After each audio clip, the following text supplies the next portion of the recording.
আসসালামু আলাইকুম রহমতুল্লাহ। রাসূলুল্লাহ সাল্লাল্লাহু আলাইহি সাল্লাম বলেছেন, তোমরা শ্রেষ্ঠ উম্মত, মানুষের মঙ্গলের জন্য তোমাদিগকে বাহির করা হইয়াছে। তোমরা সৎ কাজে আদেশ করিয়া থাকো এবং অসৎ কাজ হইতে নিষেধ করিয়া থাকো এবং আল্লাহর উপর ঈমান রাখো। সূরা আলে ইমরান আয়াত নম্বর 110। মুসলমান সর্বশ্রেষ্ঠ জাতি এবং উম্মতে মুহাম্মদী সর্বশ্রেষ্ঠ উম্মত, এই কথা বিভিন্ন হাদিসে স্পষ্টভাবে বর্ণিত হইয়াছে। কুরআন পাকের বিভিন্ন আয়াতেও এই বিষয়টি স্পষ্টভাবে কিংবা ইঙ্গিত আকারে বর্ণনা করা হইয়াছে। উপরোক্ত আয়াতে শ্রেষ্ঠ উম্মত বলিয়া ঘোষণা করা হইয়াছে এবং ইঙ্গিতে ইহার কারণও উল্লেখ করা হইয়াছে। অর্থাৎ তোমরা শ্রেষ্ঠ উম্মত এই জন্য যে তোমরা তোমরা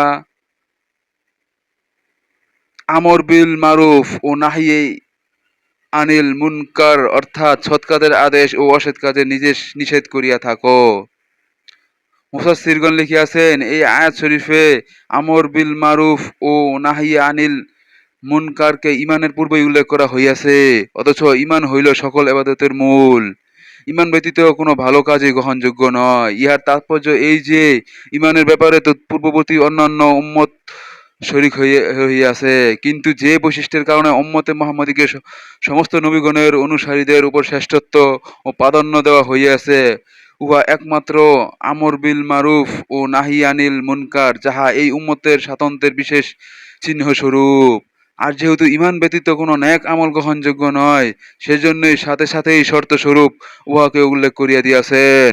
নতুবা এই আয়াতের আসল উদ্দেশ্য আমর বিল মারুফ ও নাহি আনিল মুনকার বিষয়টি উল্লেখ করা, আর যেহেতু উহাই এখানে আলোচনার বিষয়, কাজেই উহাকে আগে উল্লেখ করা হইয়াছে। এই উম্মতের জন্য স্বাতন্ত্র্যের বিশেষ চিহ্ন হওয়ার অর্থ হইল বিশেষভাবে গুরুত্ব সহকারে এই কাজ করিতে হইবে।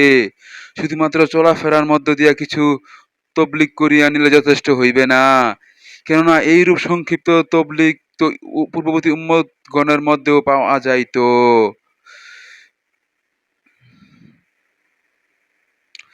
সাধারণ লোকদের অধিকাংশ সলা পরামর্শের মধ্যে কোনো খায়ের বরকত নাই, তবে যাহারা দান খয়রাত বা কোনো নেক কাজ কিংবা মানুষের পরস্পর সংসদের জন্য উৎসাহ প্রদান করে এবং এই তালিম ও তারগিবের জন্য গোপন চেষ্টা তদবির ও পরামর্শ করে, তাহাদের পরামর্শের মধ্যে অবশ্যই খয়ের বরকত আছে।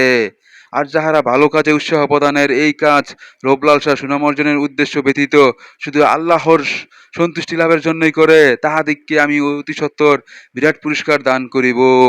সূরা নিসা আয়াত 114। এই আয়াতে আল্লাহ তাআলা সৎ কাজে আহ্বানকারীদের জন্য বিরাট পুরস্কারের ওয়াদা করিয়াছেন।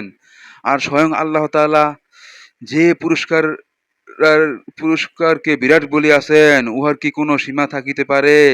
এই আয়াতের ব্যাপারে ব্যাখ্যায় হুজুর সাল্লাল্লাহু আলাইহি সাল্লামের হাদিস নকল করা হইয়াছে যে, সৎ কাজের আদেশ ও অসৎ কাজের নিষেধ এবং আল্লাহর জিকির ব্যতীত মানুষের প্রত্যেক কথা তাহার জন্য বোঝা হইবে। আরো বহু হাদিসে হুজুর সাল্লাল্লাহু আলাইহি সাল্লাম হইতে বর্ণিত আছে, আমি কি তোমাদেরকে এমন জিনিস বলিয়া দিব না, যাহা নফল নামাজ, রোজা, দান খয়রাত ইত্যাদি হইতে উত্তম? সাহাবায়ে কেরাম রাদিয়াল্লাহু আনহুম আরজ করিলেন, অবশ্যই বলিয়া দিন। হুজুর সাল্লাল্লাহু আলাইহি সাল্লাম ইরশাদ ফরমাইলেন, মানুষের মধ্যে পরস্পর ঝগড়া বিবাদ মিটাইয়া দেওয়া, কেননা পরস্পর কলহ নেকি সমূহকে এমন ভাবে ধ্বংস করিয়া দেয় যেমন খুর খুর চুলকে সাফ করিয়া দেয়।